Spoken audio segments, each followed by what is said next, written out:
জাতি চায় সুন্দর বাংলাদেশ, কিন্তু ভোট দেয় অশিক্ষিত লোককে। তোমরা তো আমাদের দেশ থেকে জিনিস চুরি করার জন্য আসছিলা, তোমরা তো স্বাধীনতার জন্য আসো নাই। হাসিনা অত্যন্ত সুন্দরভাবে সবাইকে দুর্নীতিগ্রস্ত করেছিল।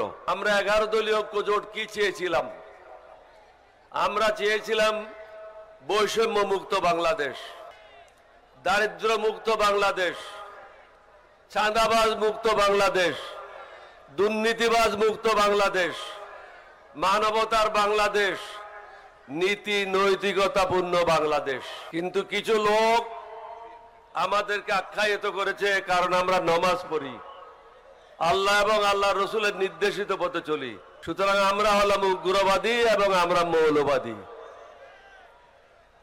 আর যারা নামাজ পড়ে না, মুসলমানের নাম রেখেছে, তারা হলো সেকুলার, আল্লাহকেও মানে না, নবীকেও মানে না, এবং মানুষের জন্য সুশাসন নিশ্চিত করতে পারে না।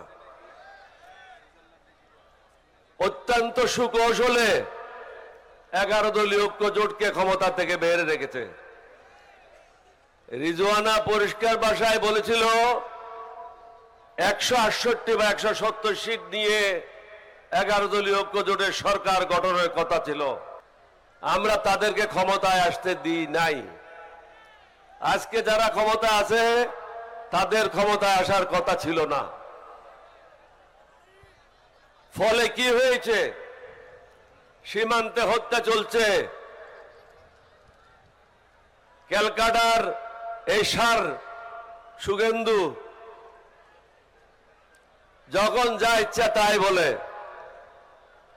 আমরা তো বলি না ত্রিপুরা নিয়ে নেব, ত্রিপুরা তো নিয়ে নেওয়া আমাদের জন্য সহজ। আমরা তো বলি না আসাম নিয়ে নেব, আমরা তো বলছি না মেঘালয় নিয়ে নেব। আমরা বলি আমাদের ভূখণ্ডে আমরা শান্তিতে থাকতে চাই। তোমরা তোমাদের ঘরে থাকো, আমরা আমাদের ঘরে থাকি। আমরা যারা আল্লাহ আল্লাহ রসুলের নির্দেশিত পথে চলি, আমরা কখনো অন্য ধর্মের লোকের উপর নির্যাতন করতে পারি না। আমরা কখনো অন্য ধর্মের লোককে অসম্মান করতে পারি না। আমরা চেয়েছিলাম সকলের জন্য একটা সুন্দর বাংলাদেশ গঠন করার জন্য। নিশ্চয়ই কোনো কারণ আছে, আল্লাহ রাব্বুল আলামিন কবুল করে নাই। হয়তো আরো রক্ত দিতে হবে, আরো কাফারা দিতে হবে জাতিকে। কারণ জাতি চায় সুন্দর বাংলাদেশ, কিন্তু ভোট দেয় অশিক্ষিত লোককে। তো কিভাবে সুন্দর বাংলাদেশ পাবেন? এই জিনিসগুলি আমাদেরকে সুন্দরভাবে চিন্তা করতে হবে। ভালো লোকদেরকে ভোট দিতে হবে, উপযুক্ত লোকদেরকে বেছে নিতে হবে, দেশপ্রেমিক লোকদেরকে নির্বাচিত করতে হবে। তাহলেই তো এই দেশ সুফল পাবে। যদি শুভেন্দু মনে করে রংপুর নিয়ে যাবে, আমরা তো বলে দেব তোমার ক্যালকাটা নিয়ে যাব। তুমি কি মনে করেছো? ভারতের স্বাধীনতার জন্য লড়াই করেছিল মুসলমানেরা। আমরা রক্ত দিয়ে এই দেশ স্বাধীন করেছি। এটা কোনো কারো দয়া দাক্ষিণ্য হয় নাই। তোমরা চেয়েছিলে পাকিস্তানকে দ্বিখণ্ডিত করতে, আমরা চেয়েছিলাম স্বাধীনতা। তোমরা আমাদের সব কলকারখানার যন্ত্রপাতি তোমরা চুরি করে নিয়ে গেছো। আমাদের পাকিস্তানের যে প্রায় 1 লক্ষাধিক সৈন্য ছিল, তাদের গোলা বারুদগুলি তোমরা চুরি করে নিয়ে গেছো। তাহলে কিভাবে তোমরা বলতে পারো তোমরা বাংলাদেশের স্বাধীনতা দিয়েছো? তোমরা তো লুটপাট করার জন্য আসছিলা। তোমরা তো আমাদের দেশ থেকে জিনিস চুরি করার জন্য আসছিলা। তোমরা তো স্বাধীনতার জন্য আসো নাই। মুক্তিযুদ্ধরাই যুদ্ধ করেছিল, তোমরা আসছিলা মাল কামানোর জন্য। আপনাদেরকে অনুরোধ করব, দেশকে যদি সঠিক পথে নিতে চান, আরো কোরবানি দেওয়ার জন্য প্রস্তুত হতে হবে। এখন দেশ ঠিক পথে নাই, মানবতা নাই, নীতি নৈতিকতা নাই।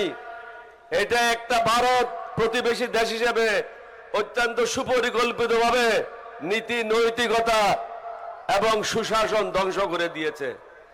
একটা জাতিকে যদি ধ্বংস করতে হয়, তার ধর্মকে ধ্বংস করতে হবে, নীতি নৈতিকতাকে ধ্বংস করতে হবে, জাতিকে দুর্নীতিগ্রস্ত করতে হবে। হাসিনা অত্যন্ত সুন্দরভাবে সবাইকে দুর্নীতিগ্রস্ত করেছিল। অত্যন্ত অহংকারের সাথে বলেছিল, আমার পিয়নেরও 400 কোটি টাকা আছে, এবং সে হেলিকপ্টারে চড়ে বেড়ায়। তুমি একজন প্রধানমন্ত্রী হইয়া এটা কিভাবে বলো? তাহলে তুমি নিজে চুরি করার জন্য সুযোগ দিয়েছো, নিজেও চুরি করেছো, সবাইকে চুরি করার জন্য সুযোগ দিয়েছো। আজকে বিশেষ করে আমরা আপনাদের কাছে কেন আসলাম? আমরা এসেছি, সকলে মিলে আপনারা ভোট দিয়েছেন, দেশে কিছু সংস্কার আনতে হবে। এই সংস্কার আমরা যারা 11 দল আছি আমাদের সুবিধার জন্য না, সরকারি দলের সুবিধার জন্য না, সার্বিকভাবে বাংলাদেশের মানুষের সুন্দর ভবিষ্যৎ রচনা করার জন্য। আমরা চেয়েছি আগামী দিনে যেন কেউ স্বৈরাচারী না হয়, আগামী দিনে যেন কেউ ক্ষমতা কুক্ষিগত করতে না পারে, বিচারক যেন তার আদেশে বিচার না করে। এখন কি হচ্ছে? বিচারককে বলে দেয় একে জামিন দাও, একে ছেড়ে দাও, একে বন্ধ করো। এটাই তো চলছে। বড় বড় দাগি আসামিরা, বিএনপির উকিলেরা তাদেরকে জেল থেকে বের করেছে, এটা তো রেকর্ড আছে, এটা তো আমার কথা না। তাহলে তারা কি চায়? দেশটাকে আবার ধ্বংসের দিকে ঠেলে দিতে চায়। আইন শৃঙ্খলা মোটেও ভালো না, দ্রব্যমূল্যের ঊর্ধ্বগতি, আপনাদের পকেটে পয়সা নাই, বেকার সমস্যা বৃদ্ধি পাচ্ছে, আপনাদের ছেলেদের ভবিষ্যৎ অন্ধকার। সেই অন্ধকার থেকে আলোর পথে আসার জন্য আমাদেরকে পুনরায় জাতি হিসাবে ঐক্যবদ্ধ হতে হবে। এবং ডক্টর শফিকুর রহমান সাহেবকে অনুরোধ করব, একটা নির্দিষ্ট গোল নিয়ে আমাদেরকে এগিয়ে নিয়ে যান, সমাপ্তির দিকে নিয়ে যান।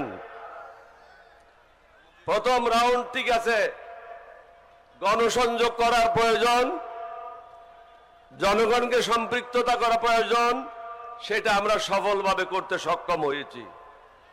এখন প্রয়োজন হলো যারা অন্যায় করছে তাদের বিরুদ্ধে অবস্থান নেওয়ার, সুস্পষ্টভাবে অবস্থান নিতে হবে। আপনারা কি আমার সাথে একমত? শফিকুর রহমান সাহেব দেখলেন তোরা একমত, এখন আপনাকে সিদ্ধান্ত নিতে হবে।